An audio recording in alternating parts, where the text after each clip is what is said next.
যখন আমাদের হাতের মধ্যে দিছি আমি জিজ্ঞেস করলাম, ভাইয়া আমি কে বলেন তো দেখি। মুস্কি হাস দিয়া কয়, আপনি সিরাজ হুজুর। আমরা চেনেন কজন চিনি।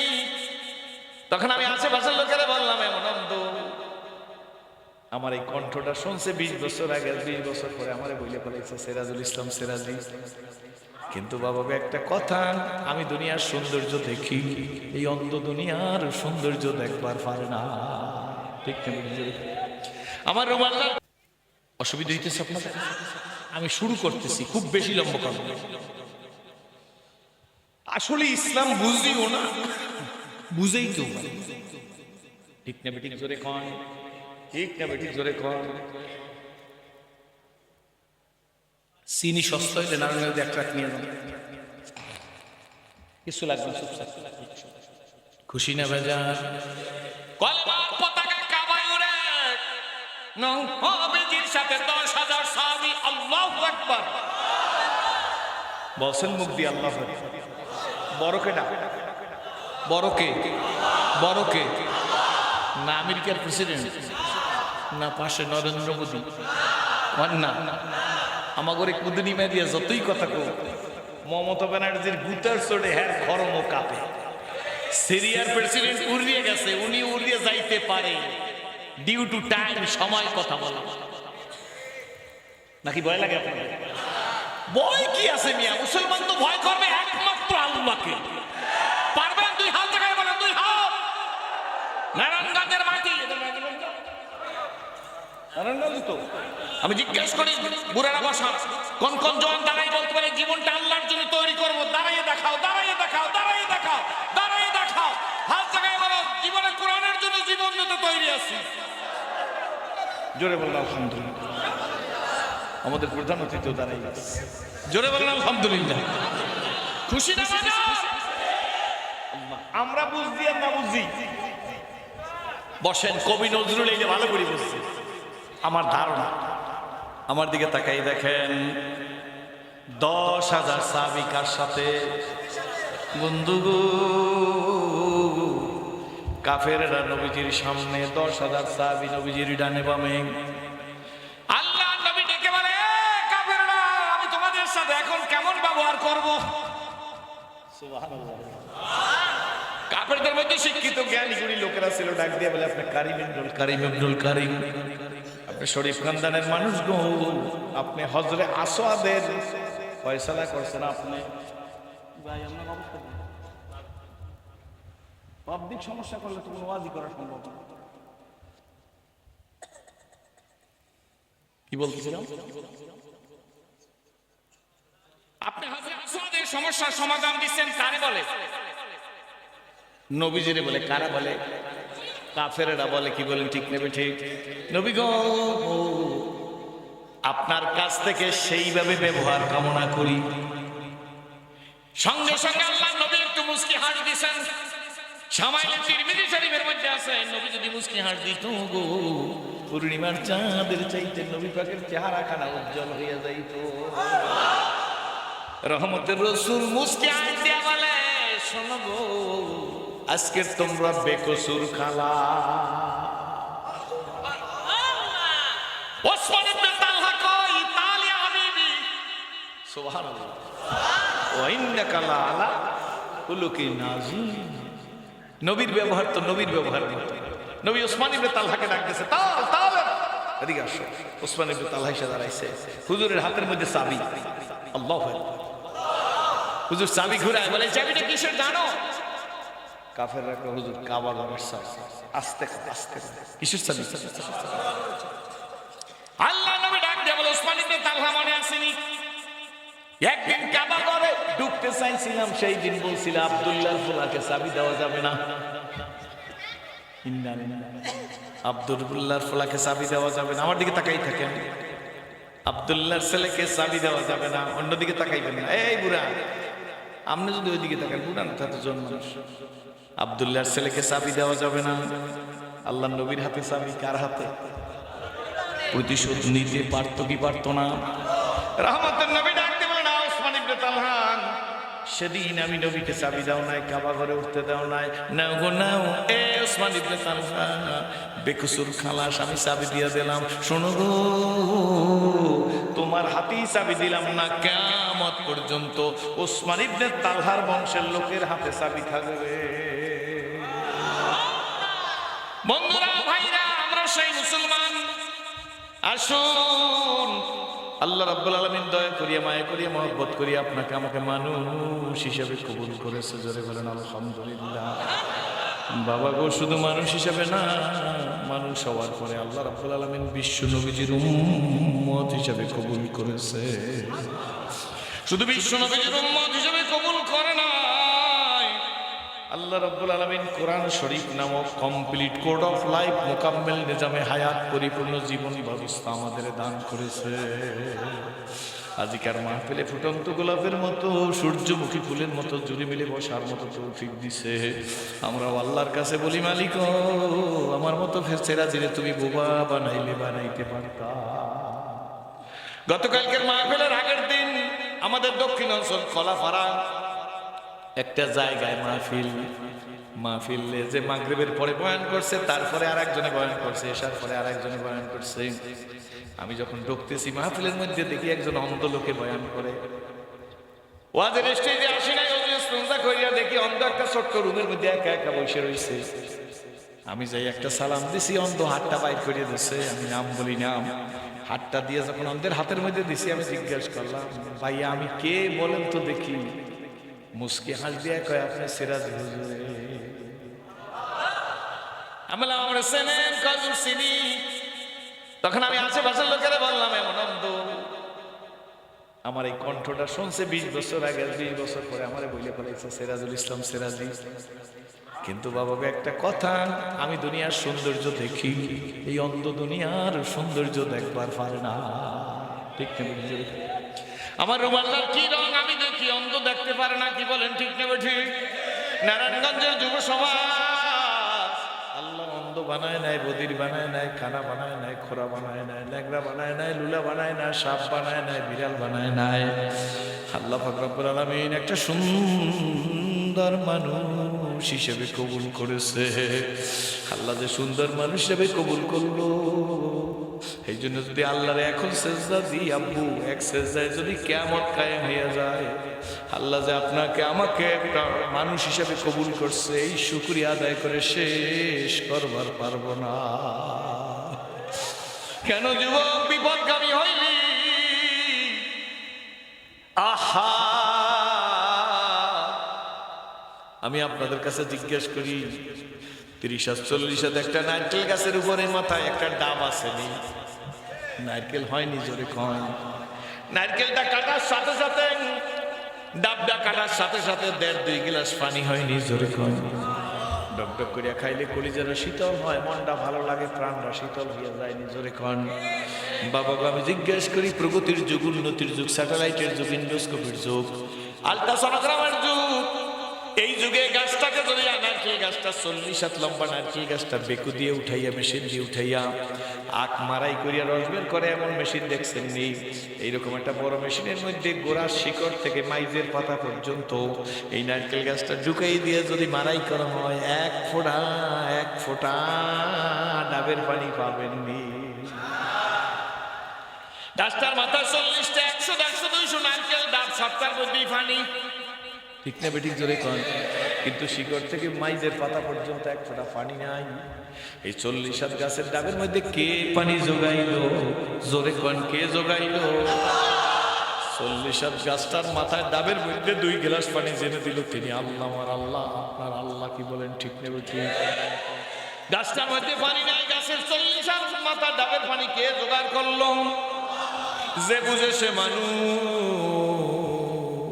আর যে বুঝে না সে আমার মতো সুরাতে মানুষ, আসলে মানুষ না। নারায়ণগঞ্জে গাভীর দুধ পাওয়া যায়নি। 1 কেজি গাভীর দুধের দাম কত?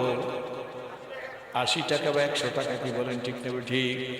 দুধকে জাল দিলে দুধের উপর সর পড়েনি। দুধের স্বাদ যেরকম লাগে, সরের স্বাদ আলাদা লাগেনি। জিহ্বা কি একটা না 2টা? একটা জিব্বা দিয়ে দুধ খাওয়াইলো এক স্বাদের, সর খাওয়াইলো আর এক স্বাদের। এই 100 টাকা কেজির দুধের মধ্যে যদি ছানা উঠান তার কেজি হয় 800 টাকা, হয়নি? এই 100 টাকা কেজির দুধের মধ্যে 800 টাকা কেজির ছানা আছে, কে দেখাইয়া দিল? আল্লাহ। এই দুধের ভিতর থেকে সরকা ঘুরাই অথবা মেশিনে দিয়ে ফেটে যদি মাখন বের করেন তার কেজি হয় 1200 টাকা। কি বলেন, ঠিক নেবে? ঠিক। দুধের সাথে এক ধরনের, সরের সাথে আর এক ধরনের, ছানার সাথে এক ধরনের, মাখনের সাথে আর এক ধরনের। দুধের দাম একটা, সরের দাম একটা, দুধের দাম একটা, ছানার দাম একটা, মাখনের দাম একটা। এই মাখনকে কড়াইতে দিয়ে জাল দিলে ঘি হয়, এই ঘিয়ের কেজি হয় 2000 টাকা। ও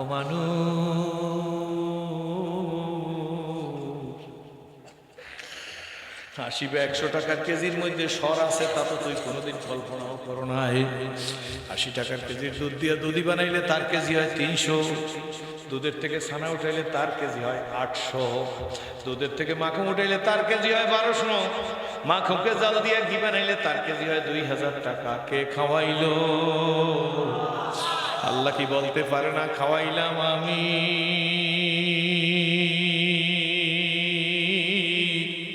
সেজদা দিলি পীর বাবার পায়, তোর মতো লাকানুদ নেমো খারাম অকৃতজ্ঞ। লাকানুদ মানে কি? নেমো খারাম। ইন্নাল ইনসানা লিরাব্বিহি লাকানুদ। কে বলে? আল্লাহ বলে ইনসান মানে মানুষ, ইন্নাল নিশ্চয় এই মানুষ বড় নেমো খারাম। গাছের ডাব খায় আমার, সারাদিন আপা আপা আপা আপা করলি, জবান থেকে একবারও তো আল্লাহ আল্লাহ বের করলি না। ঠিক নেবে? ঠিক বলেন। ভাবি ভাবি করলি, চাচা চাচা করলি, একবারও মুখ থেকে আল্লাহ বললি না। বাবাজি রে, আমি হয়তো আপনাদের বুঝাইতে পারবো না, কিন্তু আপনাদের নিজেদের এলেন দিয়ে বুঝা নিবেন। মাঝে মাঝে চিন্তা করি, ও মালিক, তুমি আমাকে মানুষ বানাইছো, গরু বানাইলে কে ঠেকাইতো, কুকুর বানাইলে কে ঠেকাইতো। ও মা, নারায়ণগঞ্জের মায়েরা, আমি মা ডাইকা গেলাম, আমার বোনের নাই, বোনের মতো সম্বোধন করে গেলাম, আমার মেয়েও নাই, মেয়ের মতো আদর করিয়া বইলে গেলাম। মা বোন মেয়েরা, মালিক সেনো, আল্লাহর সেনো, আল্লাহ রশি গলায় লাগাও,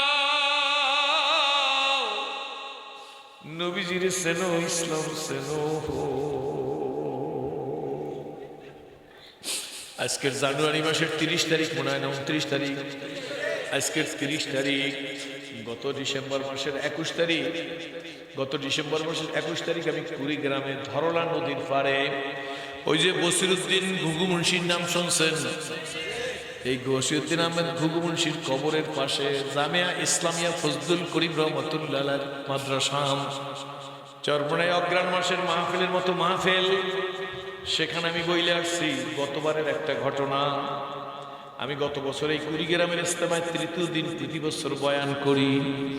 আমি কুড়িগ্রামের ইস্তেমার মধ্যে ঢুকতেছি গেট দিয়া, গত বছরের আগের বছরের কথা বলতেছি, বিশাল গেট, শাহী গেট দিয়ে ঢুকতেছি ভিতরে, বরিশাল থেকে গেছি।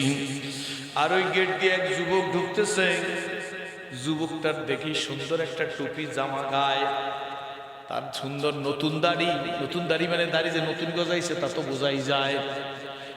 যুবক আমাকে জড়াই দিল, হুজুর আমারে চিনেন? আমি বলি কেমনে চিনবো, আমি কি কুড়িগ্রামের মানুষ নি? হুজুর চিনবেন না ঠিকই, কিন্তু বললে চিনবেন। এই টুপি আপনার অবদান, এই দাড়ি আপনার অবদান। আমাকে বলতেছে এই জামা আপনার অবদান। আমি বলি এমন কথা বলতে হয় না, তোমার বাড়ি কুড়িগ্রাম, আমার বাড়ি জালকাঠি, আমার অবদান হইল কেমনে? যুবক ডাক দিয়ে বলে, হুজুর গত বছর আপনি আসছিলেন না? আমি বললাম তো প্রতি বছরই আসি। গত বছর বলছে তার আগের বছরের কথা। যুবক বলে, হুজুর গত বছর যখন আপনি এই গেট থেকে ঢুকতেছিলেন, যুবক নিজে বলতেছে ঢুকতেছিলেন, তখন আমি বের হইয়া যাইতেছি। যুবক আমাকে ধরিয়ে বলে, হুজুর আপনি মনে করতে পারেন আমি ইস্তেমায় আসছি, আসলে আমি ইস্তেমায় আসিনি। আমার সাথে গাজার সাথে সম্পর্ক, কোনো টুপি এলা আমি দেখতে পারি না, কোনো মাদ্রাসা, কোনো মসজিদ আমি দেখতে পারি না, কোনো আলেম ওলামা পীর বুজুর্গ আমার ভালো লাগে না। আমি ইসলাম বিদ্বেষী, যদিও আমি মুসলমানের ঘরে হইছি। আপনাকে আমি চিনি, আপনি সিরাজুল ইসলাম সিরাজি, আপনাকে চিনি, ইউটিউবে দেখছি। কিন্তু হুজুর যখন বের হয়ে যাইতেছি আপনি ঢুকতেছেন, আপনার মতো সিরাজি হুজুরের সাথে আমার মুসাফা করার দরকার পড়ে না। সরমনের হুজুরের প্রধান অতিথি, ওনার সাথে আমি মুসাফা করি না, কারণ আমি হুজুর দেখতেই পারি না। কিন্তু যখন আমি বাইরে যাইতেছি আপনি ঢুকতেছেন, তার 3 মিনিট আগে ওই যে জায়গাটা দেখেন, আমাকে দেখাই বলে গাঁজা খাইয়ে আসছি। আমার সাথে গাঁজার সম্পর্ক, গাঁজা খাইছি, আচ্ছা মতো গাঁজা খাইয়া গেট থেকে বেরিয়ে যাইতেছি, কারণ এখান থেকে বের হওয়া ছাড়া এই দিক থেকে আর বের হওয়ার কোনো পথ নাই। হুজুর আপনার মতো সিরাজি হুজুরের সাথে তো মুসাফা করবই না। কিন্তু যখন গেট থেকে আপনি ঢুকতেছেন আর আমি বের হইতেছি, তখন আপনার পাশ দিয়ে যাইতেছি, কে যেন আমার হাতটা ধরে আপনার হাতের মধ্যে ঢুকাই দিল। আমি জিজ্ঞেস করলাম কে দিছে, কয় জানি না, হাতটা সুইটে যাই আপনার হাতের মধ্যে ঢুকে গেছে। আপনিও কেমন পাগল জানি না, আপনি আমার হাতটা ধরে আপনার বুকের সাথে লাগাইছেন। আপনি আমাকে জড়াই ধরে গালের মধ্যে 3টা চুমা দিচ্ছেন, কপালের মধ্যে একটা চুমা দিচ্ছেন। খোদার কসম, নিশ্চয়ই আপনি আমার মুখ থেকে তাজা গাজার গন্ধ পাইছেন। হুজুর এরপরও কেন যে আপনি চুমা দিলেন আমি জানি না। আপনি চুমা দিয়ে চলে গেছেন, আমার দিকে আর ফিরে তাকান নাই। হুজুর আমি অনেকক্ষণ আপনার দিকে তাকাইয়া এরপরে পিছনের দিকে যাই, এখন আমার পাও চলে না। এখন আমার মাথার মধ্যে কে যেন হাতুর দিয়া বাড়ি দিয়ে আমি দেখতেছি।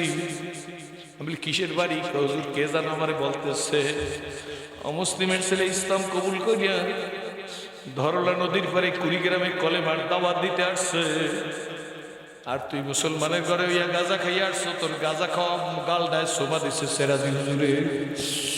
তুই এই গালে আর বেলেট লাগাবি, এই মুখ দিয়ে আর গাঁজা খাবি। হুজুর আমি আর হাঁটতে পারি না, আমার পা হাত অবশ হয়ে যাইতেছে।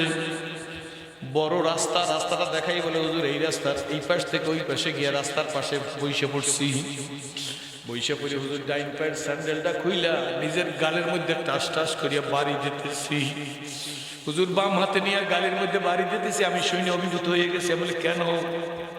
হুজুর আমি আমারে বলছি মুসলিম সিরাজি তো মুসলমানের ঘরে হয় নাই, সে যদি তোর গালে চুমা দে গাঁজা খাওয়া গাল দেয়, সে যদি তোর কপালে চুমা দে, তুই আর জীবনের দাড়িতে বেলেট লাগাবিনি, এই মুখ দিয়ে আর গাঁজা খাবিনি। হুজুর পাগল হয়ে গেছি। এরপরে কতক্ষণ বিশ্রাম করিয়া তারপরে হুজুর আমি বাজারে গেছি, বাজার দিয়ে একটা নতুন সাবান কিনছি। এসব শোন সোনামণি শোন, হইতেও তো পারে তকদির পরিবর্তন হইয়া যাইতেও পারে। কি বলেন ঠিক নেবে ঠিক? কপাল যদি ভালো হয়, রাস্তার পাশের থানকুনি পাতা খাইয়াও কঠিন রোগ ভালো হইয়া যায়। আর কপাল যদি খারাপ হয় আব্বু, বেলর মাদ্রাস সিঙ্গাপুর নিয়ে গেল লাশ হইয়া বাড়ি আসা লাগে। কি বলেন ঠিক নেবে ঠিক? বাজার থেকে একটা নতুন সাবান কিনছি, একটা টুপি কিনছি, একটা নতুন লুঙ্গি কিনা বাড়িতে গেছি। সন্ধ্যা ঘনাই আসছে হুজুর। সন্ধ্যার সময় পুকুরে গিয়া গোসল করতেছি। আমার মা তো আমার সাথে কথা বলতে সাহস পায় না।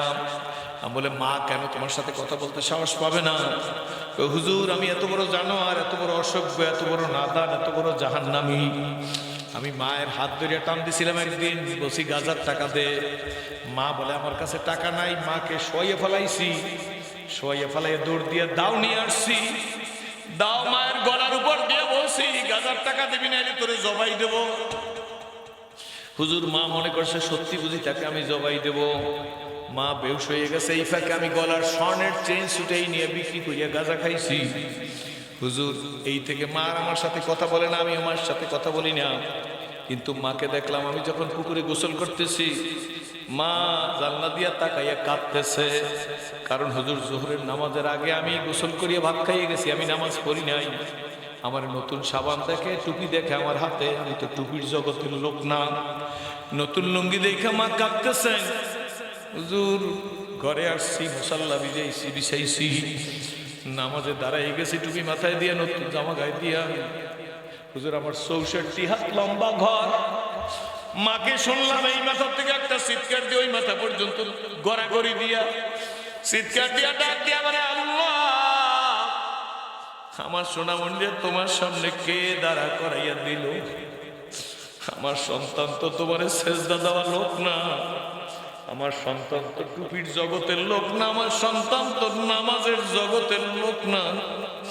কে আমার সন্তানের দ্বারা করাই দিল? চিৎকার মাইরে কাঁদতেছে, হুজুর আমি কিন্তু নামাজ ছাড়ি নাই, নামাজের সালাম ফিরাইয়া দৌড় দিয়া দাও নিয়ে আসছি, মায়ের পাও দুইটা খপ করিয়া জড়াই ধরিয়া দাওটা হাতে দিয়ে বলছি, মা সন্তানের জবাই দিয়া দাও, আমারে জবাই দিয়া দাও।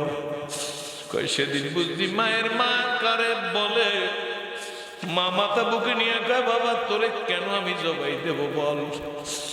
হুজুর মাকে ডাক দিয়ে বলছি, আম্মু হাত পা জিরজির করতেছে, আমার যে প্যারালাইসিস হইবে তাতে কোনো সন্দেহ নাই। মা চিৎকার দিয়া বলে, কেন তোর প্যারালাইসিস হইবে? বলে হুজুর মাকে ডাক দিয়ে বলছে, আম্মু তোমারে মাটিতে শোয়াইয়া বুকের উপর পাড়া দিয়া বুক গলার উপর দাও ধরছি, বেহুশ হইয়া গেছো, গলার স্বর্ণের চেন নিয়ে আমি গাঁজা খাইছি, যেই পাও দিয়ে তোমার বুকের উপর পাড়া দিছি, আমার যে প্যারালাইসিস হইবে তাতে আর কোনো সন্দেহ নাই। মায়ের বুকে পাড়া দিছি, আমার রেহাই নাই। বলে হুজুর মা আমারে ধরাই রেখে, বাবা বুকে পাড়া দোষ সেই জন্য তোর প্যারালাইসিস কেন হইবে? আমি মালিকের কাছে বলছি তোর কোনোদিন এই রোগ হবে না, আমি তোরে মাফ করিয়া দিলাম। কিন্তু শোন বাবা, তুই তো পেটেও ছিলি, পেটে থাইকেও তো লাথি দিয়েছো, কত লাথি দিছি না মায়ের, কি বলেন ঠিক তবে ঠিক? মা গড়জার দিতেছিল, যাদের মা নাই বাবা চোখের পানি ছেড়ে দিয়ে কাঁদো। হঠাৎ করে মাথা দিয়ে বাড়ি দিছি, পাও দিয়ে লাথি দিছি, মা বসে পড়ছে। বাবা এসে জিজ্ঞেস করছে, কি হয়েছে তোমার? পেট সাইপে ধরে মায় বলছে, কিচ্ছু হয় না। কতক্ষণ পরে বাবা আবার আমি সুস্থ হয়ে গেছি। তুই তো পেটেও লাথি দিয়েছ, তোর তো পেট থেকে বের করিয়ে দেই নাই, তুই আমার গলার উপর পাড়া দোষ, বুকের উপর পাড়া দোষ, তাতে কি হয়েছে? হুজুর মা আমার হাতটা ধরে বুকের সাথে মাথাটা লাগাই, কাবু সব তোর মা, কিন্তু জিজ্ঞেস করিস তোরে কে মালিকের সামনে দাঁড়া করাইয়া দিয়া গেল? হুজুর মায়ের আমি বাম হাত দিয়ে পকেটের মধ্যে থেকে মোবাইলটা বের করিয়া 1 মিনিটের জন্য আপনার ছবিটা দেখাই বলছি, মাগো বরিশাল বিভাগের জালকাঠি জেলার নলছিরি থানার মুসলিম সিরাজি হুজুরে গাঁজা খাওয়া ছেলের মুখে চুমা দিছে, আমার কপালে চুমা দিছে। মা আমার মাথার মধ্যে কে যেন আমার দিয়ে হাতুর দিয়া বাড়ি দিয়ে বলছে, মুসলিমের ছেলে ইসলাম কর কবুল করছে, তোদের দেখে আর তুই গাঁজা খাবি, দাড়ি কামাবি, তুই কি মানুষ না কুত্তা? এই জানি কে আমার কাছে বলতেছে, মা আমি তওবা করছি, আর জীবনে নামাজ ছাড়বো না, জীবনে আর গাজার দিকে ফিরবো না, নামাজও ছাড়বো না। মা বাজার থেকে গোসল, পবিত্রতার গোসল করার জন্য সাবান কিনছি, লুঙ্গি একটা নতুন কিনছি, কারণ কাপড় চোপড়ের পাক পবিত্রতার কোনো ঠিক নাই। পাঞ্জাবি শার্ট তো আইছিল, মাগো আমার সেরাজুরে মালিকের দরবারে দাঁড়া করাই দিছে। যুবক দেখে এখন চিৎকার মারতেছে, আমাকে ধরে ডাক দিয়ে, হুজুর আল্লাহ মা আমাকে মাফ করিয়া দিছে, হুজুর আপনি মাফ করছেন নি? তুমি তো আমার সাথে কোনো অন্যায় করোই নাই, আমি তোমাকে কি মাফ করব? যুবক কাদার বলে, হুজুর সেই দিন যে চুমা দিছিলেন, আমার নিশ্চয়ই মুখ দিয়া গাজার গন্ধ পাইছেন। আমি বলে, বাবা খোদার কসম করিয়া বলি, তোরে যে চুমা দিছি এইটাই তো আমার মনে নাই। যুবক কয়, আমার জন্য দোয়া করিয়া জামিয়া ইসলামিয়ার 3 তলায় আছি, তুমি আইসো আমার রুমে চা খাইয়া যাইবা। এই কথা বলিয়া সামনের দিকে যাইতেছি, দেখলাম ছেলে কি করে, পিছনের দিকে একটু তাকাইছি, পিছনের দিকে তাকাই দেখি প্যান্ডেলের বাঁশের সাথে মাথা টাকায়, নিজের মাথার চুলগুলা টানে, আর আমি কেমন মানুষ হইলাম। চোখের পানি দেখে আমি পাগল হয়ে গেছি। ব্রিফকেস বাম হাতে নিয়ে ডান হাত দিয়া কপালে দিয়া বললাম, ও মালিক আমার তো কোনো আমল নাই,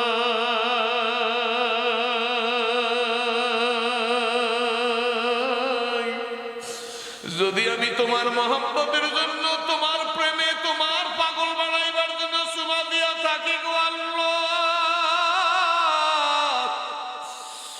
তুমি ওরে যেভাবে কবুল করছো, আমার জন্য জাহান্নামের আগুন হারাম করে দাও। হে নারায়ণগঞ্জের যুবকেরা, সোনামণিরা, হয়তো আমি বুঝাইতে পারি না, জীবনে প্রথম মেহরামের কাপড় ফাঁকা করিয়া সিনেমা কাবা লাগাইয়া চিৎকার দিয়া বলছি মালিক,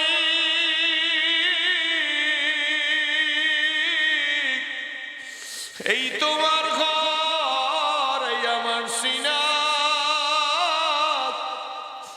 জীবনে কল্পনা করি নাই আমার সিনা তোমার ঘরে লাগবে।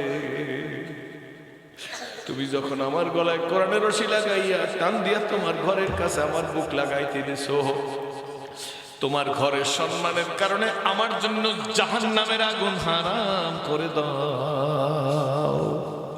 বইলে ওইখানে তারাই মোনাজাত করতেছি। আমার এক বন্ধু, হয়তো আমার মুখে আরো শুনছেন এই কথাটা, আমার এক বন্ধু ডাক দিয়ে বলে, ভাইজান আমি তো জীবনের স্বর্ণের দরজায় কাবা ঘরের হাত লাগাইতে পারলাম না।